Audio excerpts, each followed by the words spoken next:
quan tâm đến nỗi sơ sài, nên anh cũng chẳng biết trách ai.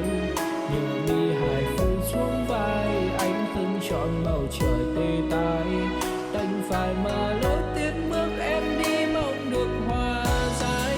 Từng ngày em đi, anh chăn chọc từng dòng suy nghĩ đau buốt cõi lòng, không thấy đâu yên bình thong dong. Từ ngày em xa, anh cũng